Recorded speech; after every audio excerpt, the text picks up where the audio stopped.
ಈ ಸರಿ ಮುಖ್ಯಮಂತ್ರಿಗಳು ಒಂದು 25 ಕೋಟಿ ರೂಪಾಯಿ ಬಿಡುಗಡೆ ಮಾಡಿದ್ರು. ಸ್ಪೆಷಲ್ ಗ್ರ್ಯಾಂಟ್ ಅಂತೇಳಿ MLA ಕೊಟ್ಟರು. ಆ MLA ಕೊಟ್ಟಂಥ ಸಂದರ್ಭದಲ್ಲಿ ನಾನು ತೆಗೆದಿಟ್ಟಿದ್ದೆ. ಆ ಹಣ ಇವತ್ತು ನಿಮಗೆ ರಿಲೀಸ್ ಆಗಿ ಬಂದಿದೆ. ನಾನು AC ಅವರಿಗೆ ಹೇಳೋದಷ್ಟೇ, ದೇವಸ್ಥಾನಗಳು ಕಟ್ಟಲಿಕ್ಕೆ ತುಂಬ ಜನ ಮುಂದೆ ಬಂದಿದ್ದಾರೆ. ಒಂದು ಹಳ್ಳಿ ಭಾಗದಲ್ಲಿ ದೇವಸ್ಥಾನಗಳಾಗ್ತಾಯಿದ್ದವು. ನಾವು ಸಹ ಸಾಕಾರ ಕೊಡೋ ರೀತಿಯಲ್ಲಿ ಹಿಂದೆಲ್ಲ ಕೊಟ್ಟಿದ್ದೀವಿ. ನಾನು ಬಹುಶಃ ಹಿಂದೆ 2008ರಲ್ಲಿ ಆರಾಧನಾ ಕಮಿಟಿ ಮಾಡಿ ಒಂದು ದೊಡ್ಡ ಸಭೆ ಮಾಡಿ ಎಲ್ರಿಗೂ ದುಡ್ಡು ಕೊಡಿಸಿದ್ದೀನಿ. ಎಲ್ರಿಗೂ ಗೊತ್ತಿರ್ಬೋದು. ಎಲ್ಲ ಸಣ್ಣ ದೇವಸ್ಥಾನಕ್ಕೆಲ್ಲ ಒಂದು ಸಭೆ ಮಾಡೇ ಕೊಟ್ಟಿದ್ದೆ. ಗಣಪತಿ ದೇವಸ್ಥಾನದಲ್ಲಿ ಒಂದು ಸಭೆ ಮಾಡಿಕೊಟ್ಟಿದ್ದೆ. ಆನಂತರ ನನ್ನ ಹತ್ರ ತುಂಬ ಅರ್ಜಿಗಳು ಬಂದಿದ್ದವು.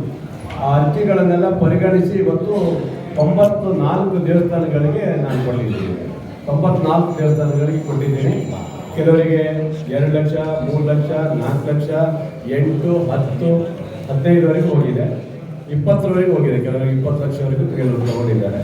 ಒಟ್ಟಿನಲ್ಲಿ ಈ ಥರ 94 ಹತ್ತಿರ ದೇವಸ್ಥಾನಕ್ಕೆ ಕೊಟ್ಟಿದ್ದೀವಿ. ಇದು ಭಾಳ ಪ್ರಮುಖವಾಗಿ ನಿಮ್ಗೆ ಸಿಕ್ಕಿದೆ.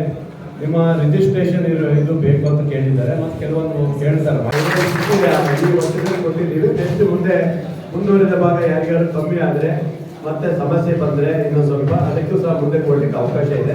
ಖಂಡಿತ ನೆಕ್ಸ್ಟ್ ಇಯರ್ ಸ್ವಲ್ಪ ಮಾಡಬೇಕಂತ ನಾವು ಇದ್ದೀವಿ. ನೆಕ್ಸ್ಟ್ ಇಯರ್ ಒಂದು 5 ಕೋಟಿ ರೂಪಾಯಿ ರಾಮಲಿಂಗ ರೆಡ್ಡಿ ಅವರಿಗೆ ಈ ಸಂದರ್ಭದಲ್ಲಿ ಇವೆಲ್ಲ ಜೋರಾದ ತಗೊಳ್ಳಿ. ನಿರ್ಮಿತಿ ಕೇಂದ್ರ ನಮ್ಮ ದೇವಸ್ಥಾನಗಳನ್ನು ನೀವು ಅಭಿವೃದ್ಧಿ ಮಾಡಿಸ್ಬೇಕು. ನಿಂತ್ಕೊಂಡು ನಿಮ್ಮ ಊರವರೇ, ನೀವು ಕಮಿಟಿಯವರೇ ನೀವೇ ಮಾಡಬೇಕು.